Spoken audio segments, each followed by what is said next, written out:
लोकसभा निवडणुकीचं पडघम वाजायला सुरुवात झाली आहे।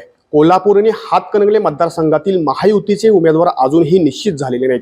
कोल्हापूर मतदारसंघात महाविकास आघाडीकडून शाहू महाराजांचं नाव जवळजवळ निश्चित झालेलं आहे।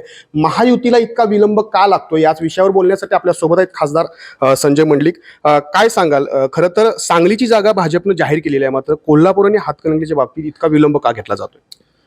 शाहू महाराजांचं नाव जवळजवळ निश्चित झाले असं आपण म्हटलं, पण जाहीर झालेलं नाही। त्याचबरोबर आमच्या युतीचं सुद्धा नाव जाहीर झालं नाही। त्याचं कारणच असं आहे की अजून निवडणुका जाहीर झालेल्या नाहीत, आचारसंहिता लागायची आहे, त्यामुळे अजून अवधी आहे आणि मला वाटते अगदी वेळेमध्ये ती नावं दोन्ही बाजूची जाहीर होतील। खरं तर कोल्हापूर किंवा हातकणंगले यापैकी एक जागा भाजपला हवी आहे अशा पद्धतीचं एक समोर सूर असलेला पाहायला मिळतोय। यामध्ये कोल्हापूरच्या जागेवर खास करून आग्रह असल्याचं पाहायला मिळतंय, याकडे कसं पाहतं? आजपर्यंत अनेक पक्ष युतीतले असतील, आघाडीतले असतील, आपल्या प्रचाराची सुरुवात ते कोल्हापूरपासून करतात। छत्रपती शाहू महाराजांचे विचार सुद्धा या कोल्हापूरनं महाराष्ट्राला, देशाला दिले आणि या विचार देणाऱ्या कोल्हापूरमधला आपल्या पक्षाचा उमेदवार असा हे साहजिक सगळ्या पक्षांना वाटतंय। खरं तर ग्राउंड लेवलला जर पाहिलं तर तुमच्याबद्दल नाराजी असल्याचं सुद्धा बोललं जातंय, म्हणूनच या ठिकाणचा जो उमेदवार आहे ती बदलाची चर्चा असल्याचं सुद्धा बोललं जातं।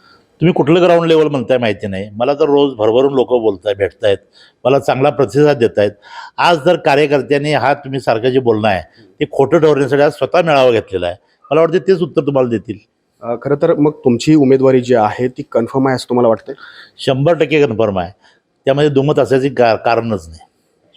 एकूणच या ठिकाणी पाहिलं की 100% कोल्हापूर लोकसभा मतदारसंघामध्ये खासदार संजय मंडलिक यांची उमेदवारी पुन्हा एकदा फिक्स असेल अशा पद्धतीची भूमिका संजय मंडलिक यांनी सांगितली आहे। जावेद तांबोळे, महासत्ता, कोल्हापूर। अशाच ताज्या अपडेटसाठी महासत्ता न्यूजला सबस्क्राईब करा।